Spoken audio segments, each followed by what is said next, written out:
한면희의 제3정치 물결.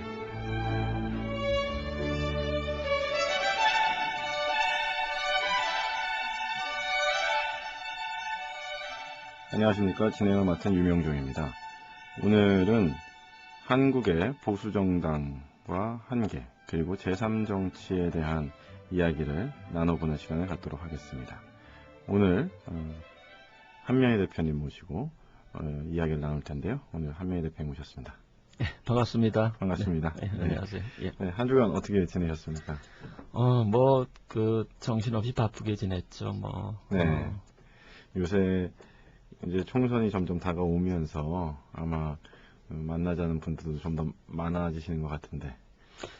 네, 일단 창당당은 아직은 작은 정당이어서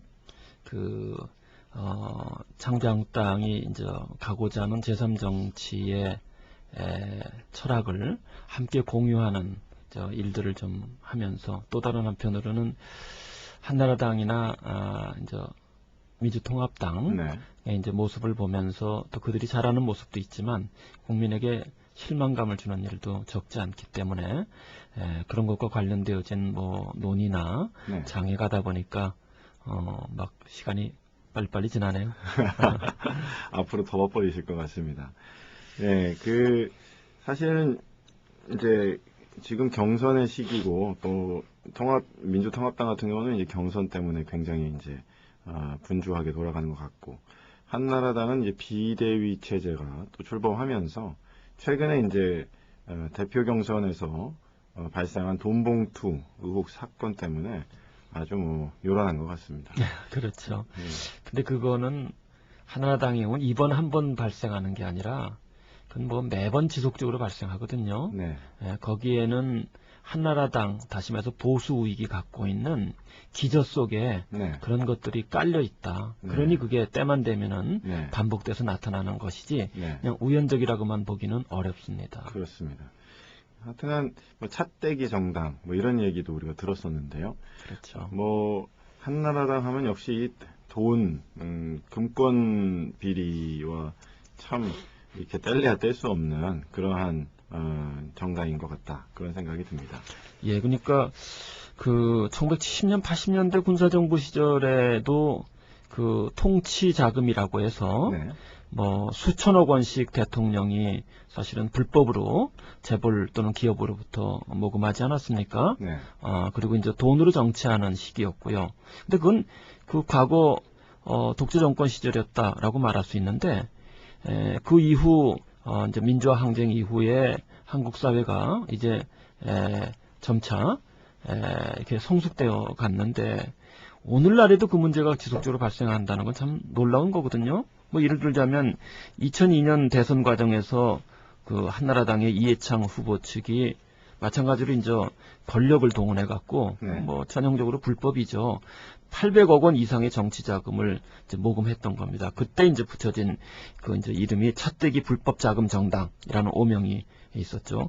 그 당시 이제 삼성, 현대자동차, SK, LG 그룹 이런 곳으로부터 100억 원에서 150억 원씩 각각 염출해 갖고 800억 원 넘어 거의 1천억 원 가까이 이르는 불법 모금을 해 갖고 대선에서 사용을 했었던 전례가 있어요. 근데 이런 구태는 최근에 이렇게 폭로되고 있는 것처럼 이제 2012년 새벽도죠. 고승덕 의원이 드러낸 것처럼 지난 2008년 7월 한나라당 대표를 선출하는 전당대회에서도 대회를 상대로 해서 그 버릇이 그대로 나와갖고 돈다발을 또 뿌렸다는 것이 사실로 지금 드러나고 있지 않습니까?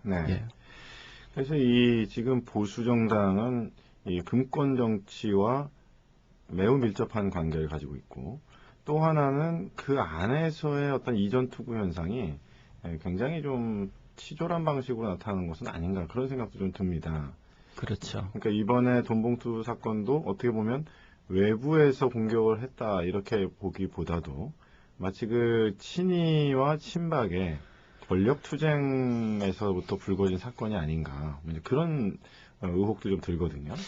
예, 그러니까 늘 보수 우익 세력이 실제로 보수 우익이라는 가치를 중시하면서 나간다면 이제 상대적으로 덜할 터인데 한국의 보수 우익 집단은 그런 철학이나 사상에 의해서 모이기보다는 돈과 권력을 쫓기 위해서 모인 집단이라고 말해도 뭐 과언이 아닐 정도 사람들이 많이 있습니다.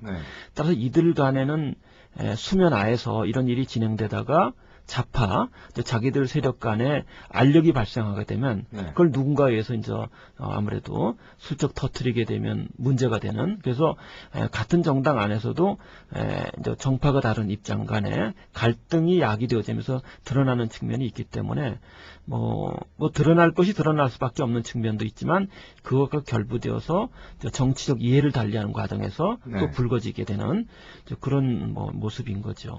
네. 그러니까 어떻게 보면은 그 가치, 그러니까 보수의 가치를 중심으로 모였다기보다는 어떤 그 이해관계, 특히 돈과 권력을 추구하는, 그렇죠. 돈과 권력 추구하는 끼리끼리의 이해관계. 그렇죠. 거기에 카르텔이 형성이 되다 보니까 가치는 어떻게 보면은 표면상의 명분에 불과하고, 그렇죠. 실질적으로는 여러 가지 권력에 대한 암투, 야합 이런 것들이 횡행하는 게 아닌가 그런 생각이 드네요. 그렇죠. 보수 우익의 선상에서는 상대방이라고 여겨지는 진보 정당과 갈등을 빚다가 또 내부에서 이렇게 권력 투쟁을 하면서 자신들에게 빚어졌던 문제를 적절한 시점에 드러내는 그런 모습을 반복해서 국민에게 보여주고 있는 거죠. 네. 그러면서 한편으로는 자유민주주의를 강조하고 있죠. 그렇죠. 그래서 마치 대한민국의 국가정통성을 유지하는 유일한 정당은 마치 한나라당이다. 그래서 언제부턴가 사실 그 전에 신한국당 시절에 자유민주주의 이렇게 강하게 얘기하지 않았던 것 같은데 오히려 최근 들어서 더 강력하게 자유민주주의 이렇게 많이 이야기를 하고 마치 그것을 부정하면은 대한민국에 대한 국가관의 문제가 있는 사람처럼 또 몰고 가는 그런 현상도 좀 보이죠. 예, 그러니까 그런 점에서는 자유주의, 민주주의에 대해서 좀 이해가 필요하다고 여겨지고요. 양자의 공통분모인 자유민주주의가 갖는 특성과 한계도 같이 봐야 합니다. 예. 그런 점에서 말씀을 드린다면 자유주의는 이제 기본적으로는 이제 인간이 갖고 있는 이성을 중시하면서 근데 이 이성이 개인에 의해서 이제 발현되는데 자유롭게 나타나거든요. 따라서 이제 이 자유주의라는 것은 개인의 자유로운 선택과 그에 따른 책임을 중시하는 사조다라고 말할 수 있고요. 민주주의는 너무 잘 알려져 있는 것처럼 이제 이렇게 국민이 국가의 주인이다라는 생각인 거죠. 근데 이 자유주의하고 이 민주주의가 결합되어져서 축소되어진 자유민주주의의 경우에는 이제 기본적으로는 그 권력 분립과 그리고 그에 따른 이제 대의제, 즉 국민의 주권을 위임한다는 겁니다. 그것을 기간을 정해서. 근데 문제는 4년이면 4년, 5년이면 5년 기간을 정해서 국회의원에게 대통령에게 국민의 주권을 위임했는데 위임받은 집단이 특히 보수 우익 집단의 경우는 더더욱 심한데 국민을 위해서 정치를 하기보다는 자신들의 돈과 그 다음에 권력을 지속적으로 그것도 배타적으로 유지하기 위한 과정에서 써들어간다는 거죠. 이렇게 되면 이제 자유민주주의는 국민의 의사에 반하는 방식으로 흘러가게 되니까 문제로 나타날 수밖에 없는 거죠. 그런 점에서 자유민주주의가 갖는 강점도 있지만 예를 들어 자유주의적 측면, 민주주의적 측면에서는 여전히 강점을 갖습니다. 그러나 자유민주주의가 갖고 있는 약점도 분명히 있다는 거죠. 이 약점을 보완하기 위해서 이제 논의되는 것이 예를 들자면 힘의 민주주의 또는 생태 민주주의. 달리 말하면은 4년 동안 덥석 위임해줄 일만이 아니라 중간중간에 국민들의 의사가 어떤 것인지를 확인하면서 국민의 의사가 직접적으로 반영될 수 있는 여지를 좀 더 많이 열어줘야 한다는 거죠. 특히나 인터넷 시대에는 국민들이 인터넷 정보를 통해서 국정에 의견을 제시할 수 있는 길이 많이 열려 있다는 거죠. 이런 새로운 시대적 흐름을 자유민주주의는 반영하고 있지 못한 겁니다. 그러면서 좁혀놓고 마치 자유민주주의를 받아들이지 않으면 마치 이제 이 국가의 헌법을 받아들이지 않는 것처럼 매도하는 것은 또 한 번 이 보수 우파의 그 권력 독점에 대한 배타성을 드러내는 아주 상징적 사건. 네. 거기에 비해서 세계 인권 선언 같은 걸 보면은 자유민주주의를 넘어선 중요한 가치를 언급하고 있거든요. 네. 그런 것들은 자유민주를 고집하게 되면 배척하게 됩니다. 네.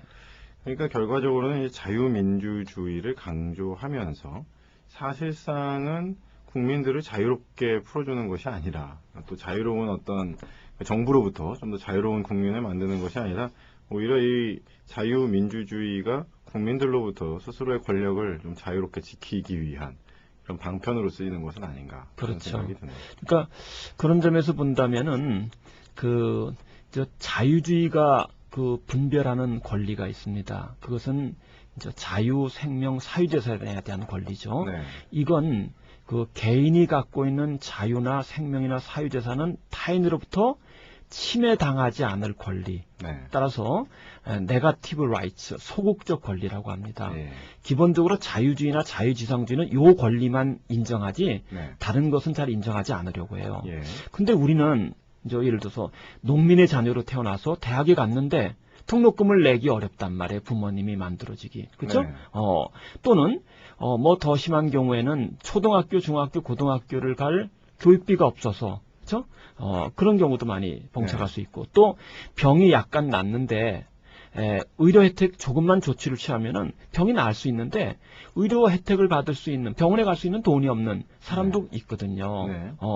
그리고 이제 굶주림에 몰렸는데 내버려 둔다면은 자칫하면은 빈곤으로 기아로 그리고 병으로 그 죽음으로 이양할 수 있거든요. 이럴 때 자신이나 자신의 부모가 교육받을 재원, 의료 혜택을, 그러니까 병원에 갈 재원, 또는 이제 식량을 예를 들어 살 수 있는 재원이 없다 하더라도 인간이면 누구나 최소한 존엄한 인간으로 살아갈 수 있는 권리가 있다라고 말할 수 있는 거 아니겠습니까? 네. 그럴 때 이런 권리, 즉 예를 들어서 최소한의 주거, 의료 혜택, 교육받을 그리고 식량을 제공받을 권리, 이건 자신이 구비하고 있지 못하다 하더라도 국가나 사회로부터 존엄한 인간으로서 살아가기 위해서 제공받을 권리이기 때문에 네. 이건 적극적 권리입니다. 포지티브 라이트이죠. 네. 자유민주주의는 이런 권리에 대해서 싸납게 배척한다는 겁니다. 네. 근데 유엔 인권선장을 보면은 예. 그렇죠?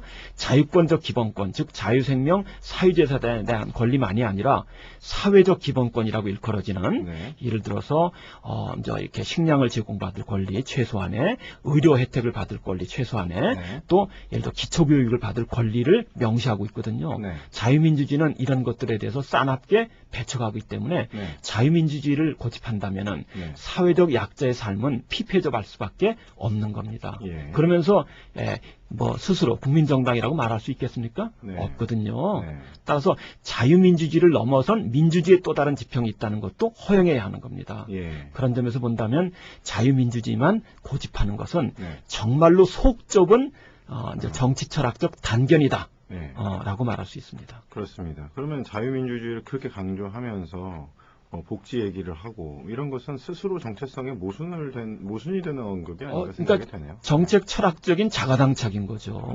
예. 그러니까 순수 자유주의 예. 내지는 자유지상주의의 복지 정책은 네. 이런 겁니다. 그냥 각자가 자기 이익을 위해서 열심히 일하도록 하고 네. 시장은 그런 이익이 탐구되어지는 여건을 뭐 이렇게 자동적으로 조절하는 기능에 맡기는, 그렇게 되면 경제적 파이가 커가니까 네. 일자리도 늘어난다. 거기에 참여하면 된다. 이런 의미의 복지관, 다시 말해서 열심히 일하도록 노력하는 그런 것일 뿐입니다. 네. 근데 반면 열심히 일했지만 주어진 조건이 예를 들자면 뭐 워킹포라는 말이 뜻하고 있는 것처럼 열심히 일해도 그냥 한 가족이 최저 생계도 못 미치게 되거든요. 네. 이런 경우에 복지 혜택을 이렇게 말하면 이제 받을 수 없게 되는 지평에 놓이게 되거든요. 예. 자유지상주의에서는 특히나 그렇거든요. 이런 문제들이 이제 야기될 수 있는 겁니다. 그러니까 결과적으로는 이제 두 가지 문제가 봉착하는 거죠. 복지 문제를 이야기하기 시작하면은 스스로 주장하고 있는 자유민주적 가치와 충돌을 하게 되는 것이고요. 그리고 복지 문제를 얘기하지 않고 시장에 맡기자. 어떻게 보면 그게 본심일 수도 있겠습니다. 그렇죠. 그런데 시장에 맡기자라고 하면은 이제 국민들로부터 지지가 오지 않기 때문에 그렇죠. 복지에 대한 담론을 계속적으로 어떻게 보면 일종의 표를 얻기 위한 방편으로 복지 담론을 계속 생산해내는 것이 아니냐. 실제로는 그것을 하고 싶은 의지가 없음에도 불구하고. 그렇죠. 그 두 가지 의혹이 이제 제기가 되는 것인데, 그러면서 또 비판하는 게 뭐냐면은 무슨 복지 포퓰리즘 자꾸 얘기하는 거죠. 무상급식 얘기하면서. 그렇죠. 근데 이거야말로 포퓰리즘이 아닌가. 그러니까 실제로는 자기네들은 할 의사도 없으면서 표를 얻기 위해서 국민들에게 복지 이야기를 하고 또 자기의 가치와 자가당착적인 그런 자유민주주의와 상충되는 그런 이야기들을 하는 것 자체가 포퓰리즘이 아닌가 그런 생각도 드는데요. 그렇죠. 그러니까 보수 우익이 현대적 의미에서 다시 말해서 2차 세계대전 이후에는 국제사회에서는 자유주의나 자유지상주의를 정책의 철학으로 삼는 경향이 있습니다. 네. 그런데 그 자유주의나 자유지상주의를 정책 철학으로 삼을 경우에는 자유로운 인간의 행위, 다시 말해서 비판적 행위, 언론 집회 결사의 자유 이런 것들을 보장해 주는 거거든요. 예. 근데 이 오늘날 한국의 보수 우익 정당은 그 자유주의 중심 가치를 실제로는 탄압해요. 그러네요. 역설적이죠. 예. 그리고 이제 복지 문제와 관련 짓는다면은 순수 자유주의 내지는 자유지상주의 입장에 서게 될 경우에 복지 혜택은 별게 아니다. 그렇죠? 시장의 파이가 늘어가도록 각자가 자기에게 이익이 되는 방식으로 열심히들 영리 활동을 해라. 네. 국가는 가능한 한 시장에 간섭하지 않는 작은 정부를 지향한다. 네. 이렇게 말하게 되는 거거든요. 네.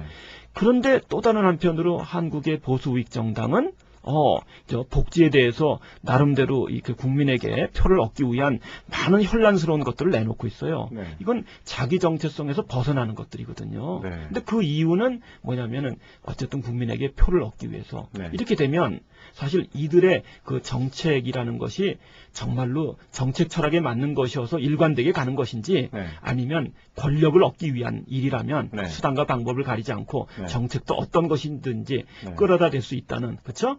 그런 의미의 사실은 분별 없는 그렇죠? 행위인지 사실은 보수 우익 정당은 그 자기 정체성을 그런 의미에서는 갖고 있지 못한 거다라고 네. 보여집니다. 그렇습니다. 한국의 지금 대표 보수 정당인 한나라당 같은 경우는 이런 자가당착적인 모습들을 계속 보이면서 어떻게 보면 한국 정치 발전을 건강한 정말 사상적 기초에 입각한 진보, 보수, 중도 뭐 이러한 정치 지형을 마치 표를 얻기 위한 어떤 그 방책 때문에 남발하는 그런 복지 정책들. 그러면서 자유주의를 가치를 추구하면은 작은 정부를 지향해야 되는데 실질은 예산 더 쓰고 그렇죠. 정부 부채 더 늘리는 정당. 네. 근데 좀 말이 안 되는 그런 행태들을 해서 사실 어떻게 보면 대한민국 정치를 계속 이렇게 후퇴시키거나 정체시키는 게 아닌가 그런 생각이 드네요. 그렇죠. 특히 이제 그 점에서 본다면은 네. 자유주의 순수 자유주의, 네. 자유지상주의에 맞는 보수 우익의 정당이라면 네. 작은 정부를 지향해야 되고요. 네. 작은 정부를 지향하는 과정에서 예를 들자면은 공적인 일 같은 예.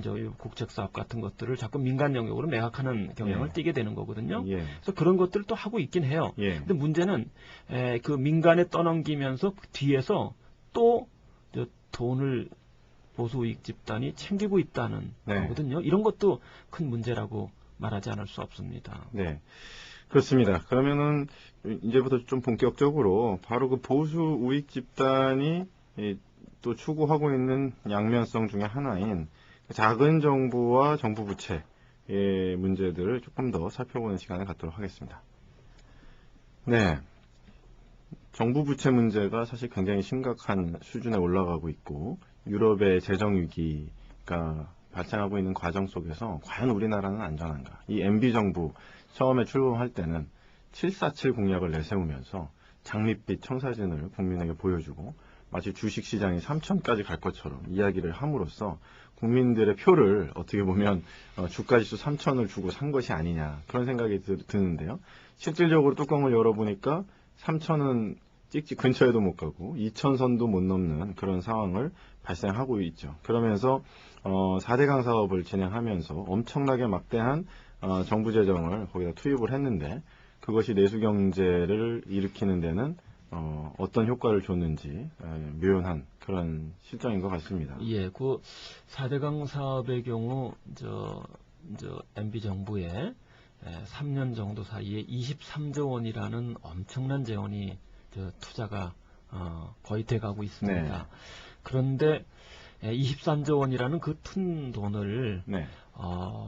강에 컨크리트를 바르고 물기를 정비한다라는 네. 선상에서 또 이렇게 이 토사 같은 것을 이제 퍼내는, 그래서 물그릇을 키우는 쪽에 쓸 일이 어떤가를 한번 생각해 볼 필요가 있는 거죠. 이건 일종의 토건 사업이라고 말할 수 있는데, 토건 사업은 일자리 창출이 별로 되지 않는다 하는 네. 것이 문제고요. 그런 점에서 그 돈이 예를 들자면 청년을 위한 네. IT 기업 같은 것으로 쓰였더라면 예. 그 23조 원의 파급효가 컸을 거예요. 예. 근데 쓸데없이 예. 토건 사업과 같이 일자리 창출과 사실 상당히 적은 네. 부분으로 투자됐다는 게 문제고, 네. 그다음에 다음에 자세히 다루겠습니다만은 환경 문제를 네. 심각하게 일으킬 수 있는 네. 이제 강 정비 사업을 이렇게 파내는 네. 형태로 해서 이제 해 들어간다는 것은 한국의 자연환경을 상당 부분 훼손하는 측면도 있고, 네. 또 수질은 수질대로 나빠져 갈 수밖에 없고, 네. 그리고 부수적으로 홍수를 잡는다고는 하지만 독일의 사례에서는 오히려 이제 보호 같은 것을 많이 설치하면 설치할수록 홍수가 오히려 빈번하게 날 수 있다는 이런 등등의 문제를 낳기도 합니다. 네. 달리 말하면 정부 예산이 예. 꼭 쓰여져야 할 곳으로 가야 되는데, 네. 이제 그 토건형 마인드를 갖고 있는 대통령이다 보니까 예. 그 전근대적인 네. 쪽으로 잘못 쓰이고 있는 네. 대표적 사례라고 말할 수 있겠죠. 그렇습니다.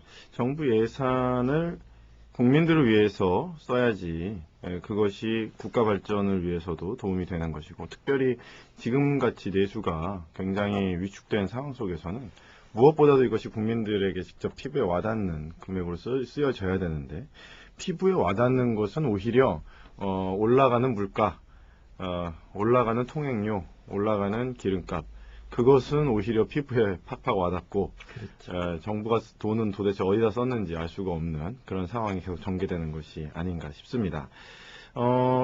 계속 이어서 말씀을 좀 드려보면, 결국은 이제 그 작은 정부를 주장하는 정부에서 막대한 SOC 사업들, 소위 말하는 SOC 사업을 막 벌림으로써 어떻게 보면 작은 정부에 위배되는 정책을 하나 썼고요. 반면에 또 이제 작은 정부의 가치에 맞는 민자 위탁 사업이라고 하는 것도 현 정부 들어서 점점 많아지면서 공공기관을 민영화하는 그러한 현상들이 많아지고 있는데요. 그것 또한 순수한 작은 정부를 추구하면서 효율적인, 국민들에게 좀 더 효과적인 서비스를 제공하는 취지와는 좀 거리가 멀어지고 있는 일들이 나타나고 있지는 않는지 한번 봐야 될 것 같습니다. 그렇습니다. 이제 이명박 정부 들어서서 이제 2008년 8월경부터입니다. 정부가 공공기관 선진화라는 명분으로 공기업 민영화를 추진합니다. 네. 그 당시에 세계 최고의, 예를 들어서 이 흑자를 내면서 경영도 잘하는 것으로 평가받고 있는 인천국제공항공사의 지분도 민간에 매각하려는 계획을 세웠던 겁니다. 네. 그러니까 정말로 자라가고 있는 양질의 예. 이 공기업을 민간 기업에 넘긴다. 네. 이거 참 국민들 나이면 어리둥절하게 만드는 거거든요. 예. 근데 그 이면을 들여다보면 그것을 넘기는 과정에서 네. 뒤에서 또 이렇게 돈을 예. 예를 들어서 이렇게 교묘하게 빼먹는 네. 구조 속에 보수 우익이 예. 또 결탁돼 있다. 네. 그 점에서 국민에게 불안감을 조성했던 거고요. 네. 그래서 예를 들어서 이 인천국제공항공사 이 매각 부분은 현 여당의 일부 의원조차 우려를 표시하면서 네. 거부감을 드러내갖고 예. 이 부분은 조금 지금 수면 아래 이렇게 가라앉아 있긴 합니다. 그러나 예.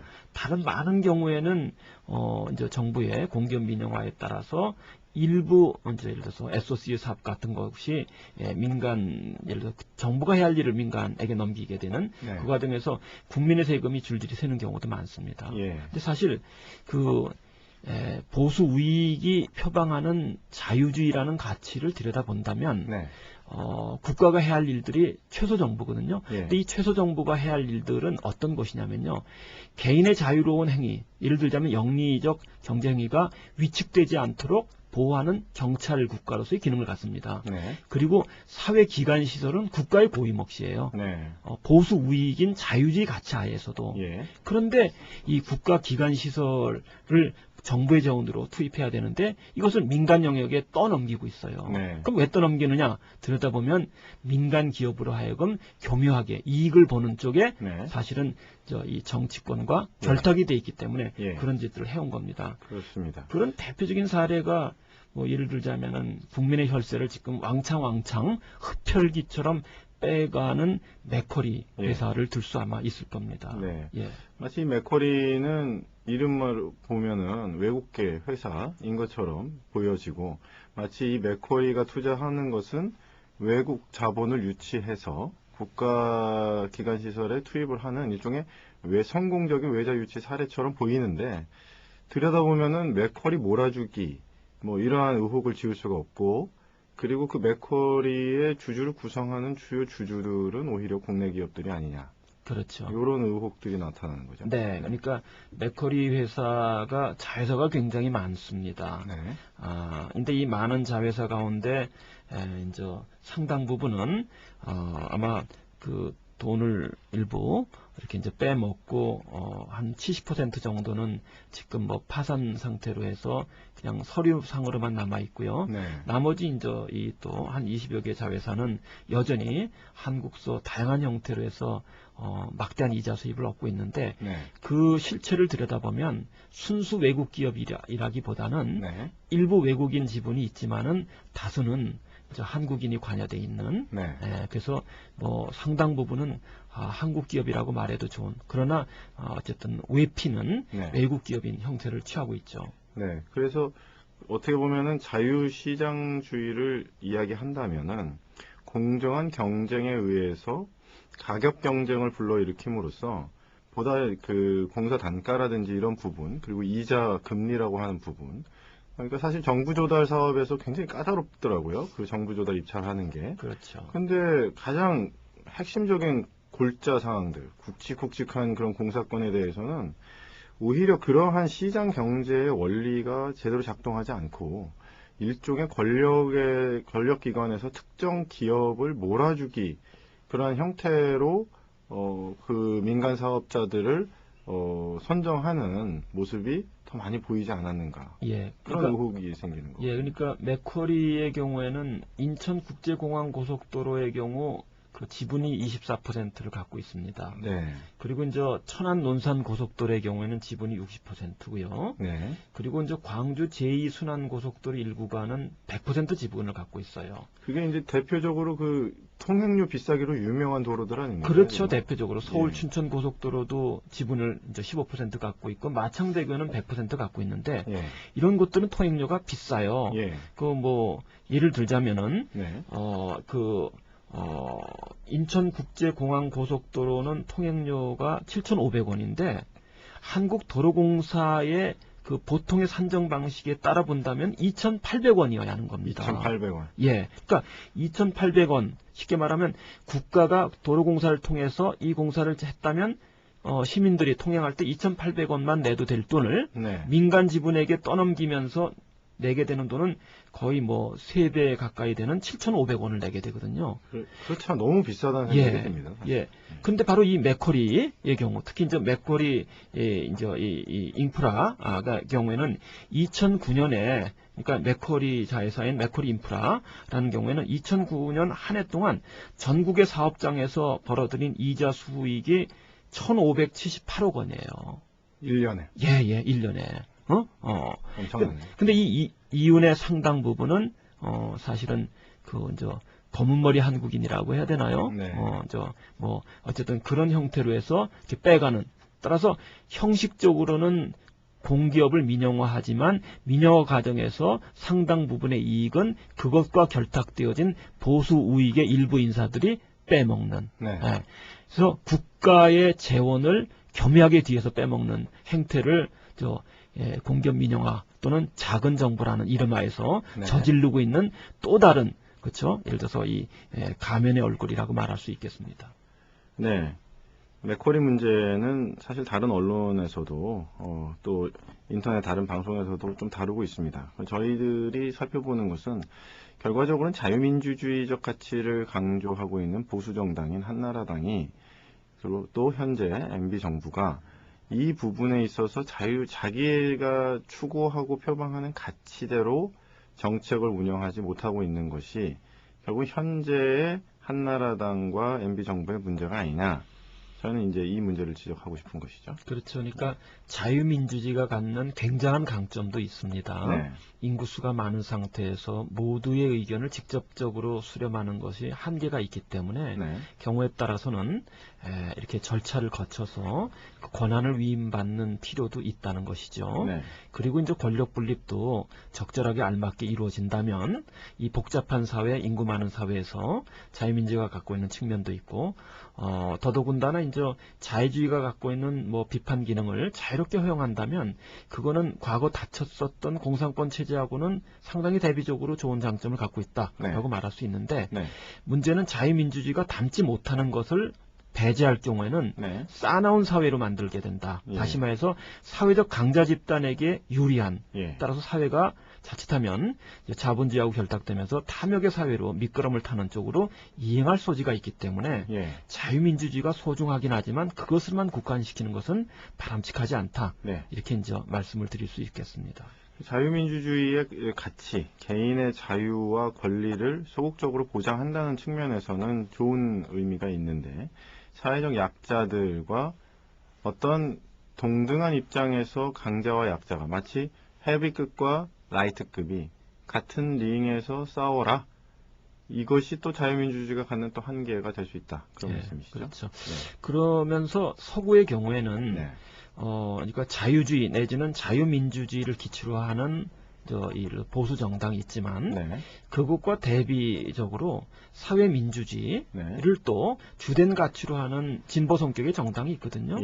근데 한국에서 그 한국의 헌법은 자유민주주의만 보장한다라고 선을 그어버리면 서구에서 논의되고 있는 진보적 성격의 정책은 배제해버리는 그렇게 되면 권력은 보수 우익 혼자서 독점하겠다라는 결과적으로는 지극히 배타적인 태도를 드러내는 것이니까 한마디로 말하면은 그냥 뭐 아연 실색할 수밖에 없는 이야기입니다. 그러니까 사실은 이제 자유민주주의적 가치가 좋은 부분도 있으나 그것만을 배타적으로 강조할 경우에는 민주주의 국가가 아니라 무슨 일당 독재 국가처럼 또 될 수 있는 미끄럼을 탈 수도 있습니다.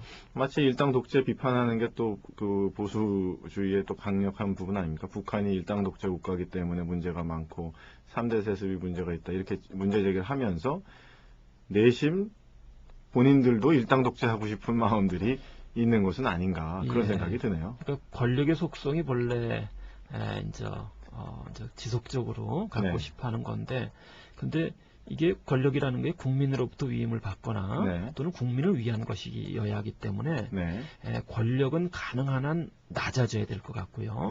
그리고 권력에 대한 폐해는 사라지도록 그래서 이제 그 노장 사상에 비춰본다면 우리가 통치를 해야 한다면 통치는 현실적으로 불가피합니다. 근데 거의 무통치의 통치라고 여겨지는 단계로 이렇게 완화가 되어야 되거든요.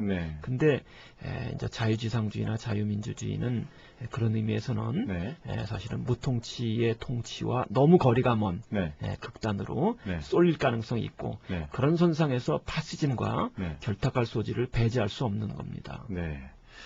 그렇습니다. 다시 한번 저희가 정리해보면은 보수의 가치, 자유의 가치가 있습니다. 그 자유의 가치와 보수의 가치가 존중되는 사회를 만드는 것이 보수정당, 자유민주주의 정당의 본연의 의무인데 과연 현재 이 가치를 들고 나온 우리 한나라당에서 이 부분을 제대로 시행하고 있는지 한번 검토해보는 시간을 갖도록 하겠습니다.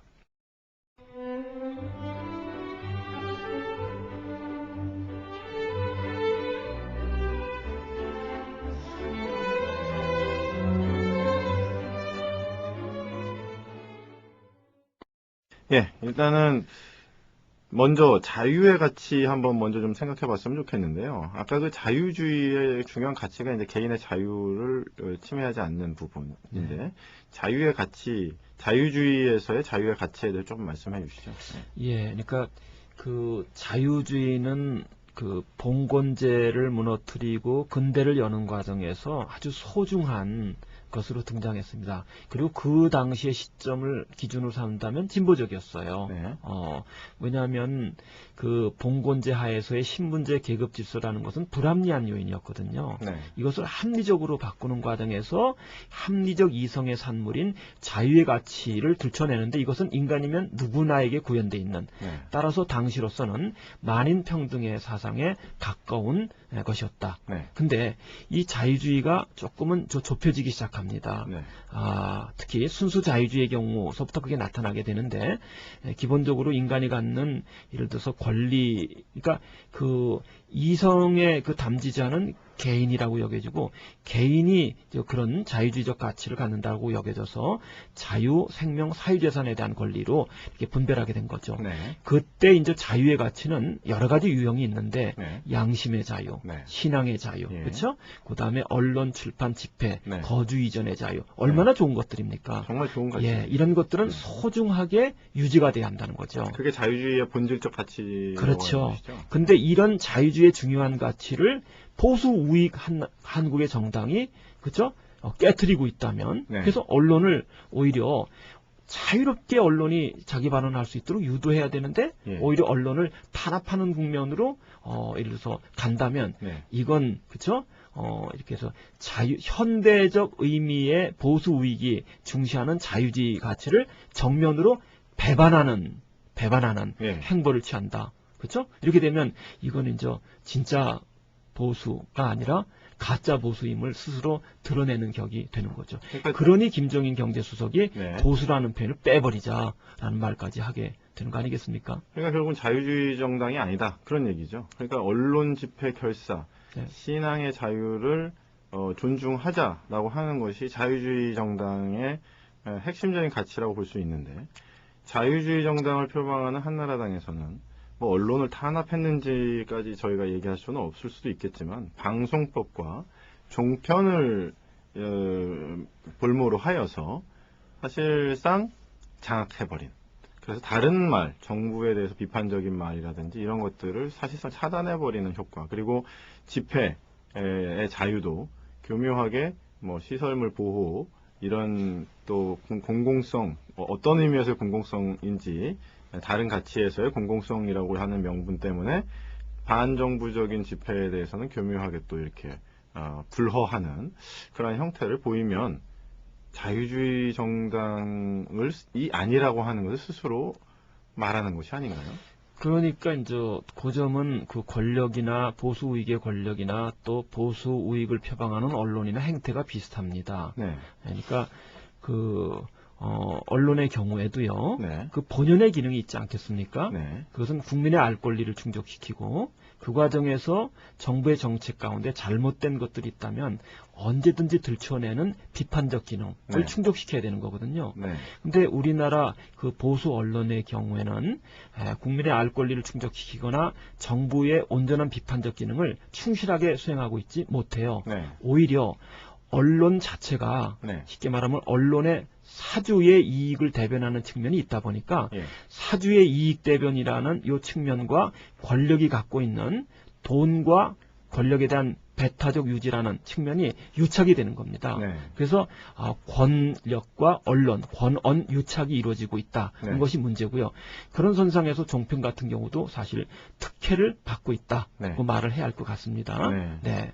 그리고 이제 또 다른 문제는 이제 그 자유로운 비판을 허용해야 되는데 자유로운 비판을 허용하지 않고 언론에 재갈을 물리는 형태를 취해왔다. 네. 그런 대표적인 것이 촛불 시위를 예. 사실 탄압했다는 것을 들 수 있고, 네. 그리고 보이지 않게 언론에 그렇죠? 예를 들어서 제약을 가하다 보니까 예를 들자면 국민의 뭐 예를 들어서 불만 같은 것이 있을 수밖에 없고, 이런 선상에서 이명박 정부가 갖고 있는 문제점들을 언론이 제대로 들춰내지 못하니까 네. 나는 꼼수다라는 네. 프로그램이 신랄하게 비판적으로 드러낸 거죠. 네.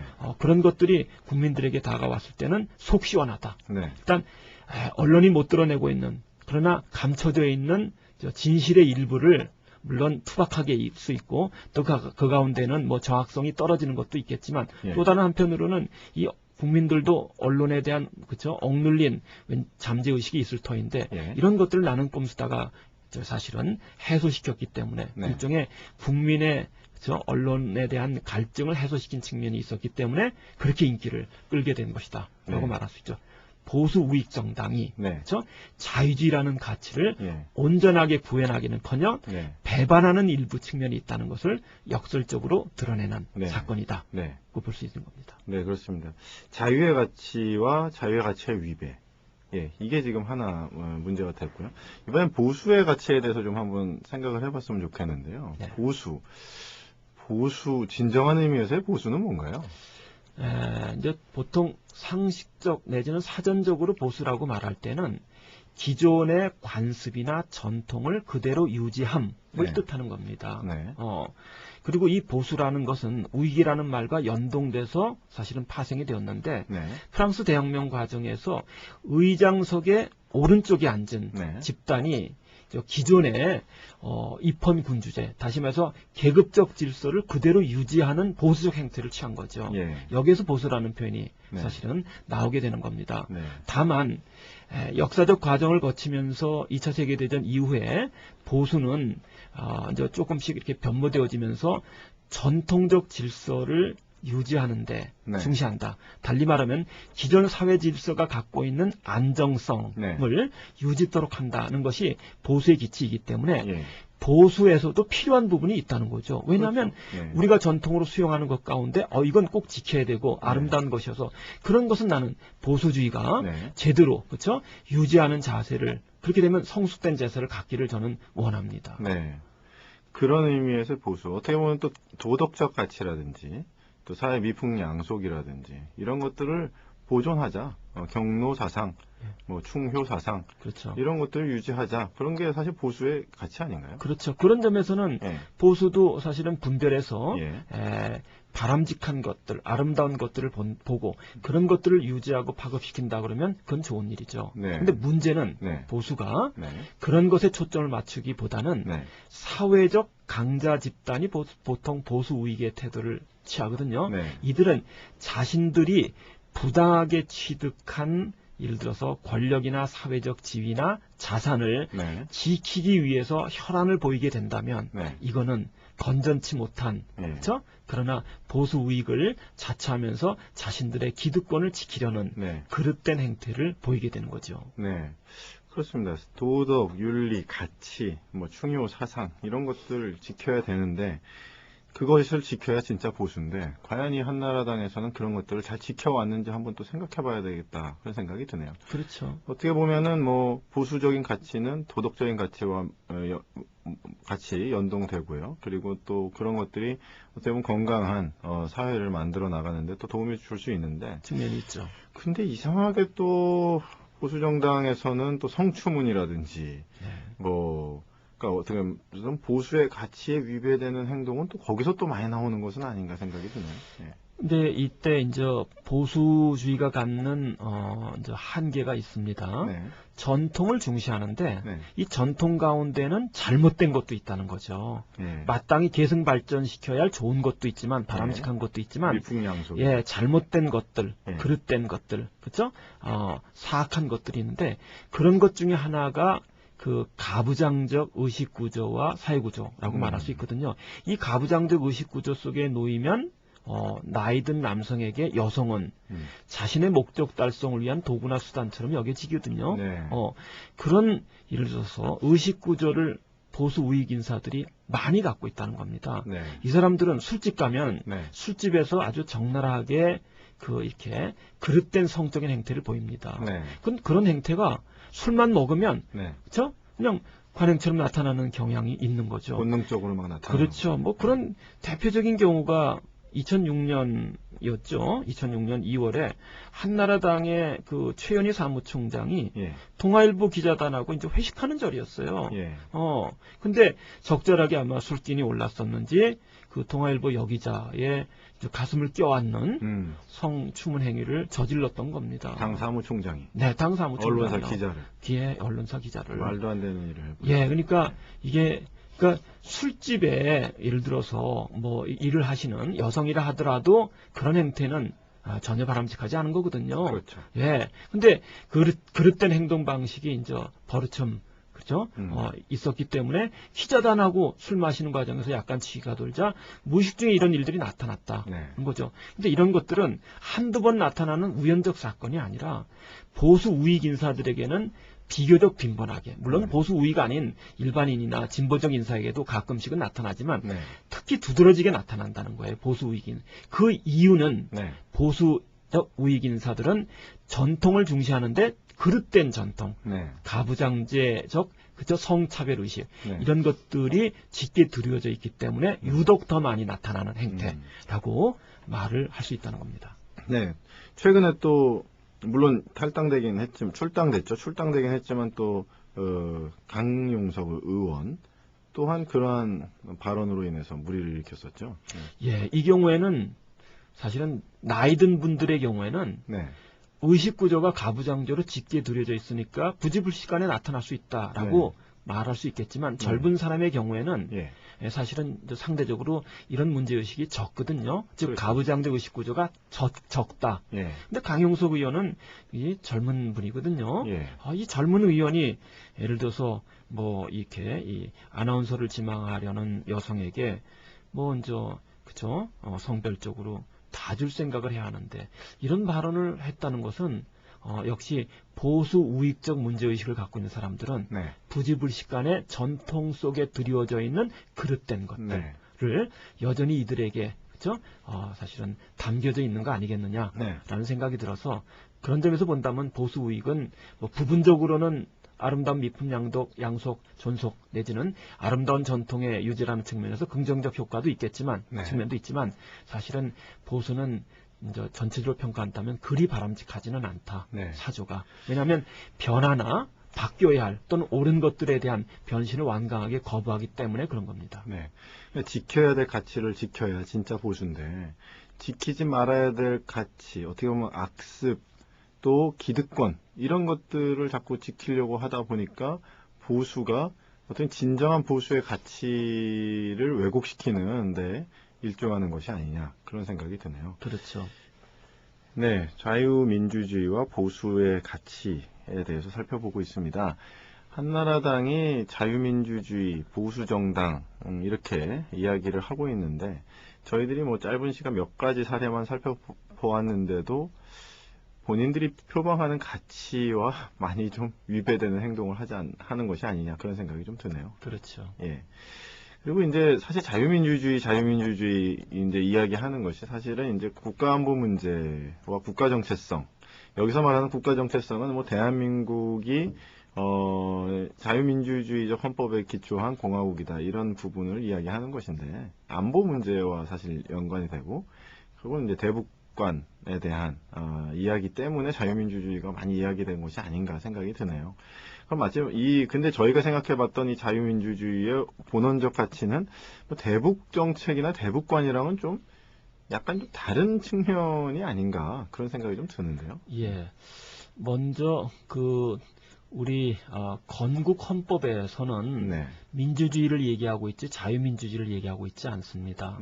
건국 헌법에는 민주주의를 얘기하면서 심지어 사회민주주의에서도 적극적으로 언급하고 있어요.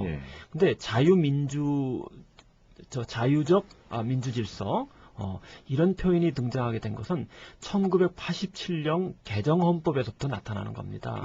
근데 이 1987년 개정헌법은 사실은 전두환 노태우 이어지는 정부 선상에서 만든 개정헌법이어갖고 네. 이때는 그 보수 우익 인사들의 입김이 너무 강하게 작용돼서 네. 나타난 표현이라는 것을 일단 이해하실 필요가 있다는 것 하나 하고요. 네.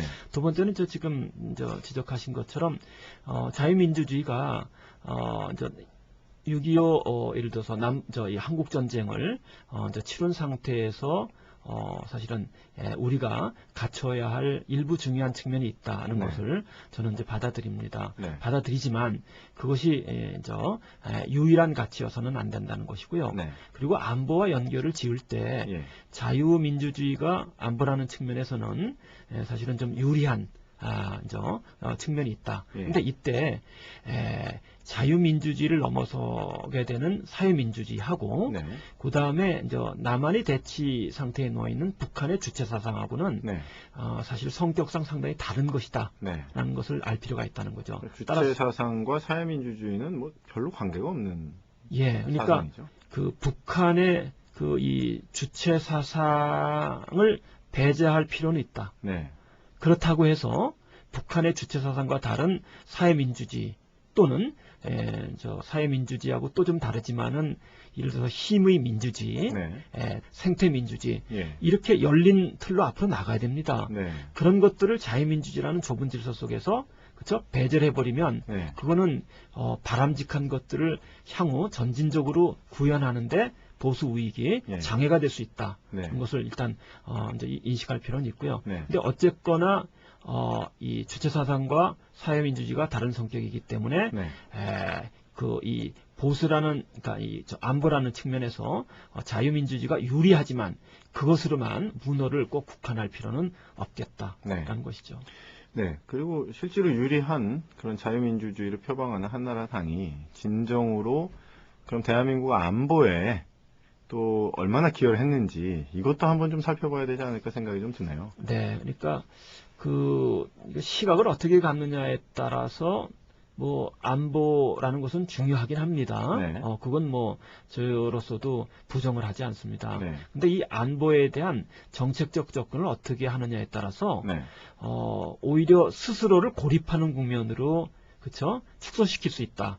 현재 MB 정부가 그와 같은 네. 예를 들어서 대북 관계의 정책을 잘못함으로써 예. 오히려 스스로를 고립하는 네. 달리 말하면은 지금 남한과 북한 그리고 바로 위에 중국 네. 그렇죠? 오른쪽에 일본 네. 그리고 중국 저 뒤편에 러시아 있고 태평양 건너편에 미국이 네. 있지 않습니까? 이럴 네. 때 그 미국과 결탁해서 그럴 네. 때 미국의 그러니까 매파와 결탁해서 네. 북한을 고립시키는 쪽으로 그렇죠? 남북 정책을 그죠? 끌고 들어가게 되면은 네. 문제는 북한이 이 보수 우익이 생각하는 것처럼 손들고 그죠? 이렇게 나올 것으로 여겼는데 그렇게 되지 않거든요. 오히려 북한으로서는 중국에 대한 의존도가 심화되는 쪽으로 이제 정책이 변화가 되는 겁니다. 거기다가 뭐 미사일도 쏘지 않았습니까? 예. 그렇게 되면은 쏘고. 그 가능한 한 남북이 더 가까워지면서 남북의 평화 통일을 도모해야 되는데 예. 북한의 중국 의존도를 심화시킨다는 거죠. 네. 이렇게 되면은 오히려 남한의 예를 들어서 이 정책적인 접근의 소지를 오히려 좁히는 축소하고 마는 그런 외교적 우를 범하는 것이 오늘 MB 정부의 모습이라고 말할 수 있겠습니다. 그러니까 안보는 안전을 보장하는 것이 안보인데 안보가 지금 MB 정부에서 상당히 불안해졌다고 저는 보여지거든요. 그렇죠. 뭐 천안함 사건 이것은 어떤 취지든지 대한민국 군함이 침몰한 사건이거든요. 그러면 이건 안보에 큰 구멍이 난 사건인데 MB 정부는 이거에 대해서 반성을 하지 않고 오히려 의혹을 제기하는 사람들에게 화살을 돌림으로써 일종의 자신들의 안보 공백에 대한 문제를 덮어버리는 시도. 또 연평도 포격 사건은 있어서는 안 되는 일인데 안보에 가장 큰 구멍이라고 하는 건 전쟁이 일어나면 안보가 무너지는 것이 아니겠습니까? 근데 그렇죠. 이 안보가 무너지는 사건이 발생했는데 역시 그 원인을 북한으로만 돌리고 본인들이 안보를 제대로 하지 못한 거에 대한 반성이 일어나지 않는다. 그리고 거기에 대해서 누구도 책임지지 않는다라고 하는 것이 현 정부가 과연 진짜 안보를 중시하는 정부인가에 대해서 좀 의심을 들게 하는 일이 아닌가 생각이 듭니다. 네, 뭐 그런 사건들은 북한과 연루된 또는 네. 북한으로부터 자행된 것이면은 분명합니다. 예. 그러나 그런 것들을 남북 정책을 잘못함으로써 사실은 자초한 측면에 있어서는 현 이명박 정부에게도 적지 않은 책임이 있다고 말할 수 있겠죠. 네. 그러니까 자유민주주의가 추구하는 마지막 가치가 이제 안보적인 측면인데, 안보적인 측면에서도 그다지 자유민주적 가치에 입각해서 현 정부가 그렇게 국정을 운영하지는 못하고 있는 것이 아니냐. 예, 그러니까 이제 자유로운 비판을 허용하면서 문제가 됐던 사건들을 국민이 다 알 수 있도록 투명하게 드러냈다면 이렇게 저렇게 해서 이런 결론에 이르렀구나. 그러면 국민들이 대체로 동의할 수 있는 거거든요. 근데 이것을 자꾸 감추면서 뭐 뒤에서 꼼수 부리는 듯한 방식으로 다가가니까 국민들이 흔쾌히 그렇죠? 다 동의하기 어려운 그런 지경으로 이행하게 된 겁니다. 그것은 자유주의나 또는 자유민주주의의 질서 그대로의 모습 그대로 사실은 정부가 운행하지 못했다. 이렇게 정책을 이렇게 말할 수밖에 없는 것이죠. 자유민주주의적 가치의 강점이 있습니다. 그리고 보수의 가치가 있습니다. 그러나 그것들이 지켜져야 될 것이 지켜지지 않고 그것이 오히려 지켜지지 않아야 될 것들을 지키는 데서 여러 가지 문제가 발생했음을 저희가 살펴볼 수가 있었습니다. 그런 의미에서 이제 진정한 보수주의자들도 한나라당도 좀 혁신하고 또 그런 의미에서 또 제3정치에 대한 갈망들을 국민들이 계속 이야기하는 것이 아니냐 그런 생각이 좀 듭니다. 그런 측면에서 제3정치는 바로 이 진정한 보수와 자유의 가치를 어떻게 수렴하는 것이 좋을지 한번 좀 이야기를 해보면 좋을 것 같습니다. 그러니까 제3정치 철학을 얘기하게 되는 이유는 제1정치 철학과 제2정치 철학만으로 이 정치적 행위를 수행해 왔는데 그것은 19세기, 20세기 정당이 그래왔습니다. 근데 이것만으로는 현대 그 시민들이 갖고 있는 그 과제 문제를 다 풀어줄 수 없다는 점 때문에 제3의 정치 철학이 이제 논의될 수밖에 없다고 여겨지고요. 그런 점에서 본다면은 제3의 정치 철학은 기존의 제1, 2 정치 철학과 비슷한 유사한 측면도 있지만 확연히 다른 측면도 있다. 제1 정치 철학, 다시 말해서 현대적인 의미의 보수 우익 정당은 자유주의를 중심적 가치로 천명해야 한다라고 보여지고요. 그런 점에서 자유가 제일 중요한 가치가 되겠죠. 그 다음에 제2정치 세력은 다음번에 우리가 자세히 살펴보긴 하겠습니다만 형식적 평등을 넘어서서 실질적 평등이 사회 속에 구현되도록 한다는데 초점을 맞추는 그래서 평등의 가치에 주안점을 두게 되는 겁니다. 자유와 평등이라는 가치는 소중한 것임에는 분명합니다. 근데 이것으로는 필요할 뿐이지 충분치는 않다는 거죠. 오히려 그것만큼 중요한 가치가 현대사회에서 특히 21세기에는 누락돼 가고 있고 그 주된 이유가 이제 자본주의 시장의 탐욕이 그냥 경제 영역에서 그렇죠? 학문의 기관 그래서 초중등 학교 그리고 심지어는 가정까지 파고들었다. 그래서 날로 인간 개인의 이기심이 확장되고 있다. 이런 것들이 더욱더 제도적으로 커가면 사회는 나빠져 가는 겁니다. 불행해져 가는 거죠. 이걸 반전시키려면 이기심과 대비되어지는 인간의 미덕, 예를 들자면은 배려, 존중, 그렇죠? 근데 이 배려와 존중은 사랑이라든가 그다음에 인애라든가 자비와 같은 태도에서 나타나는 거죠. 그런 관점에서 보면 프랑스 대혁명 때 천명된 가치가 근대 현대 정치에서 실종돼 버렸어요. 어떤 가치냐? 자유와 평등 하나가 더 있어요. 박애지요. 이 박애는 성경적 사랑의 개념의 표현이다. 바로 이 박애, 즉 사랑, 인애, 그렇죠? 자비, 요 가치를 정치가 사회 속에서 함양토록 그렇죠? 촉진하는 방식으로 재편돼야 한다. 그러면서 오른쪽으로 우파가 얘기하는 자유의 가치, 그 다음에 왼쪽으로 또 좌파가 얘기하는 평등의 가치를 거느리는 형태가 돼야 한다. 이런 의미의 정치는 제3의 정치 철학인데 이런 정치는 제 경우에는 자유주의적 공동체주의라고 말을 합니다. 이 자유주의적 공동체주의는 두 가지 계기를 거느리고 합니다. 첫째는 자유적 가치를 소중하게 여긴다는 것 하나. 두 번째, 근데 이 자유의 가치라는 것이 고립화된 경쟁적 개인의 자유가 아니라 이웃과 사회 구성원과 함께하는 연계적 의미의 자의 네. 정치라는 거죠. 예. 남들과 더불어가는 자. 따라서 자유로움을 구가하되 이웃, 타인과 더불어가는 자를 실현하는 정치. 이렇게 되면 이제 사회 공동체가 구현해야 할 공동의 선이 등장하게 돼요. 네. 따라서 또 다른 한편으로는 공동선의 철학을 네. 구현할 필요가 있겠다. 예. 이런 예를 들어서 철학은 한편으로는 보수 우익이 갖고 있는 전통 가운데 소중한 가치는 오히려 발전 개선한다라는 점에서는 공통점이 있다. 네. 그러나 보수 우익이 그죠? 네. 사실은 그릇되게 천명되고 있는 그리고 싸납게 요구하고 있는 잘못되어진 자유 우선성의 가치로 배제되는 또 다른 가치를 네. 존중한다는 점에서는 보수 우익 제1정치 세력과 차별화된다. 네. 비슷한 논조를 가면 제2정치 세력인과도 제3의 정치, 즉 자유주의적 공동체주의의 예를 들어서 제3의 정치는 제2정치 세력과도 또 차별화된 특성이 네. 있을 수 있고 그거는 다음번에 다음번에. 자세히 살펴보도록 할 겁니다. 네. 그렇습니다. 결국은 저희들이 자유민주주의적 가치를 부정하고자 하는 것은 아니고 오히려 그것을 잘 살려야 되는 미덕의 가치들이 있는데 지금 현재 일정치 세력을 대변하고 있는 한나라당과 현 정부는 본인들이 표방하는 가치를 제대로 지키지도 못하고 또 그거에 오히려 반하는 반대적인 행동들을 훨씬 더 많이 함으로써 진정한 보수주의자들을 실망시키는 것이 아니냐 저는 그런 생각이 드네요. 그리고 오히려 보수주의와 자유민주주의적 가치의 좋은 요소들은 제3의 정치 세력이 발현될 때만이 네. 이 잃어버렸던 보수의 가치라든지 오히려 진정한 의미에서 예, 네, 진정한 드러날 수 있죠. 의미에서의 자유의 가치가 회복될 수 있지 않느냐 그런 생각을 좀 해보게 됩니다. 네.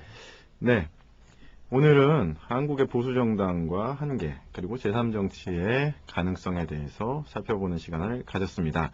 오늘 귀한 시간 내주시고 또 여러 가지 면에서 많은 이야기들 해주신 우리 한미애 대표님 다시 한번 감사드립니다. 예, 다음 시간에는 제가 한국 진보주의에 대한 제3정치의 평가와 네. 전망에 대해서 네. 살펴보는 시간을 갖고 또 국민 여러분께 찾아뵙겠습니다. 네, 감사합니다. 네, 감사합니다.